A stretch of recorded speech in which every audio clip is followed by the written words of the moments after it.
Landing at Chavez Airport in Lima, Peru, on the burial of former President Ferdinand Marcos, and he said, "Hopefully, both sides will exercise maximum tolerance and come to terms with the burial of former President Ferdinand Marcos."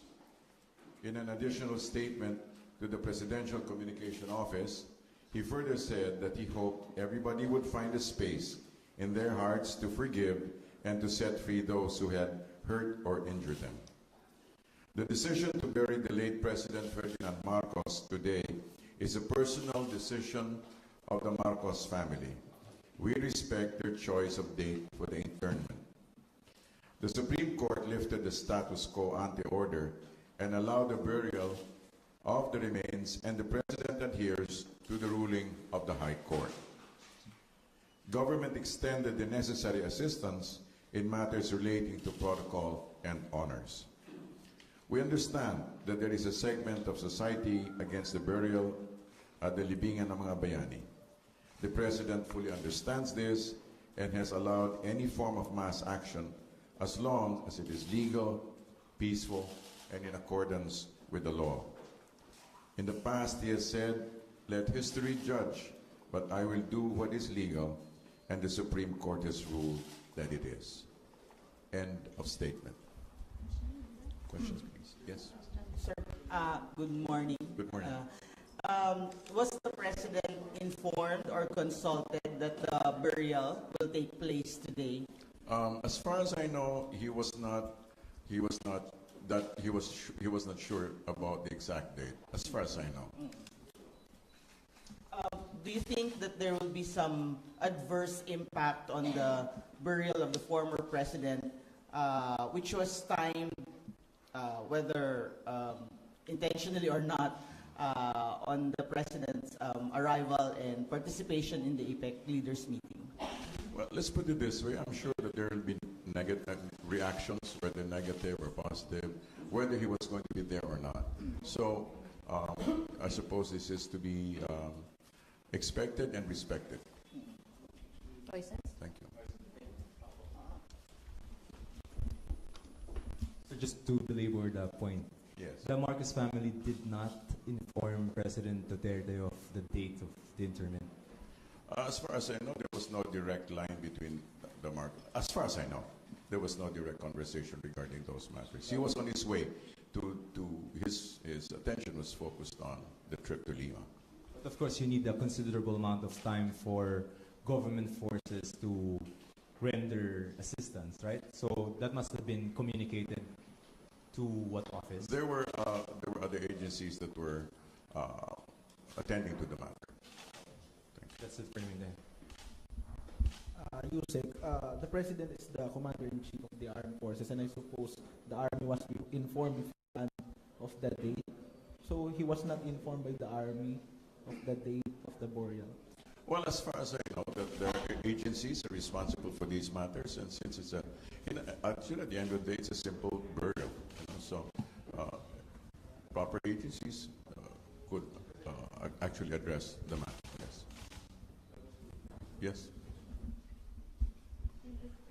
In one of the interview of the media, General Pato de la Rosa says the President informed him about the burial of President Marcos at the LNP. What's your reaction?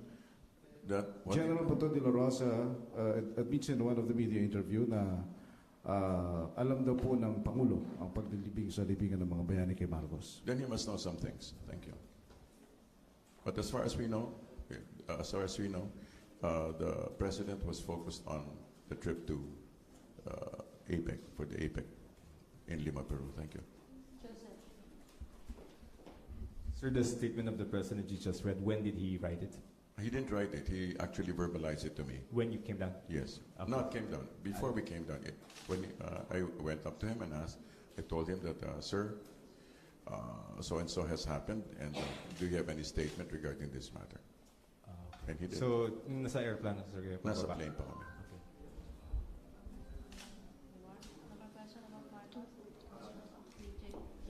Okay. Sir, obviously there is going to be some suspicion that it was timed perfectly for the trip of President Duterte, the Marcos Bureau, and there is going to be some speculation that he may have avoided the backlash as a result of this timing.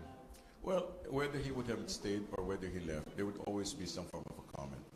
You know, one of the things that there were people were expecting that he would be there because this was supposed to be a campaign promise, but he was not there. So it just so happened that there are certain responsibilities as leader, and he does it.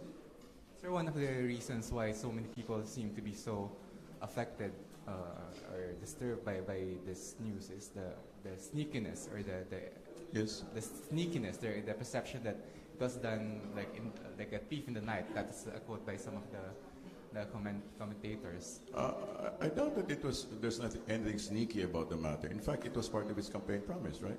So the fact that they finally buried him is part of the whole process, and there was no intent to be, as you say, sneaky. Thank you. Last question, please. Sec, good morning. Yes. Welcome to Lima. Yes. Sir, how nalaman ng Pangulo yung paglilibing kay dating Pangulo Ferdinand Marcos at sino ang nag-inform sa kanya during the... Well, actually, I went up to him. I don't know if he knew about it, but when I went up to him, I assumed that I'm going by events. That's when he made the statement. So I assumed that was when he heard about it. For clarification, ito po ba yung... Come again? Yung lumapit po kayo sa kanya at napag-usapan nyo yung paglilibing na kay Ferdinand Marcos, ito yung galing na kayo ng Auckland patungo ng Lima? Kanina lang po. Upon arrival, and then there was news coming from social media, and so we talked with Sec Martin. I went to meet the president, and I asked him. I informed him. He said, this event has happened, and he said, do you have a statement? So it was handled with regularity. Thank you. Last question. Yes. Was the president surprised when you told him that Marcos was buried today? Well, he certainly did not have a prepared statement, so I suppose he was surprised. Okay. Thank you. Any directive from the President kasi hindi may iwasan magkakaroon ng mga rally and may appeal kayo sa public regarding this? Yes, like the president said, the president said that he hopes that we might find a space in our hearts to be able to forgive and set free those who have hurt or injured us. Also, in a more elevated sense of logic, he said that he hoped that the burial would actually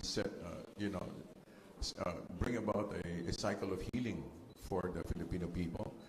And it has been a few decades, and in fact, practically a new generation has grown up not really knowing about the Marcos years.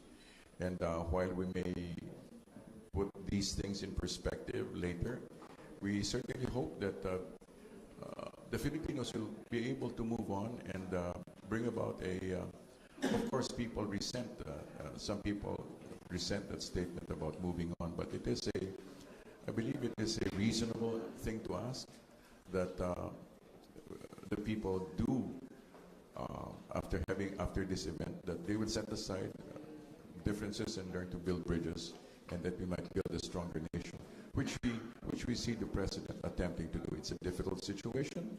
There are many concerns regarding the matter, but it's something that we hope that the Filipinos will be able to overcome and build a stronger, lasting nation. Microphone. Sec, kumusta po ang Pangulo sa kanyang biyahe? Hindi ba makaka-apekto sa kanya yung mga balitang nagagaling ngayon sa Pilipinas na medyo dami yung mga nagpupunta dahil sa mga hindi ba makaka-apekto sa kanya palo dito sa leadership? The president is very grounded, a very centered person, and he in fact anticipated that there will be protests, there will be negative perceptions, but he did say he allows it. He himself gave space for resistance. So po yung mahabang biyahe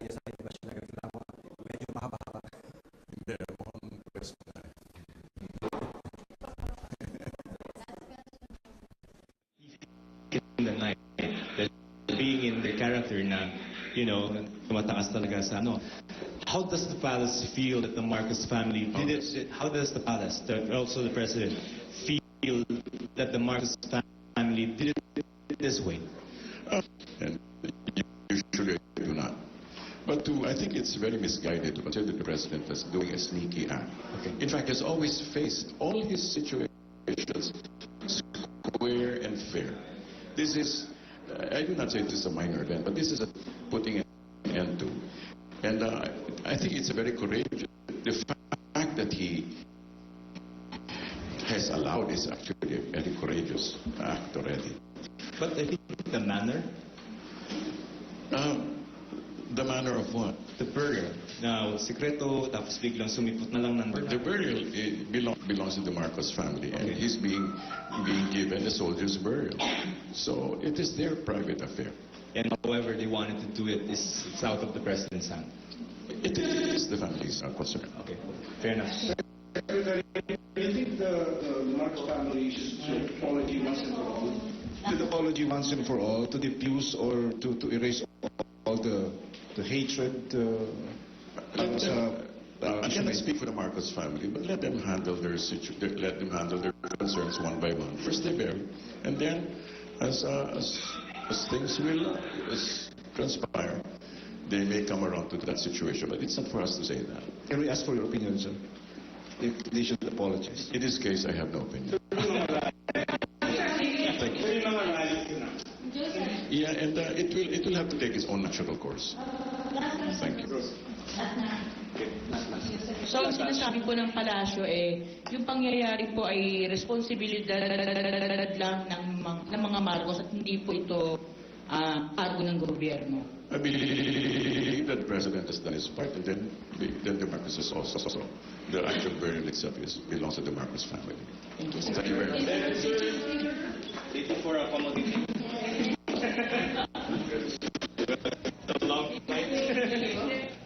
Presidential spokesperson Ed Abella there earlier.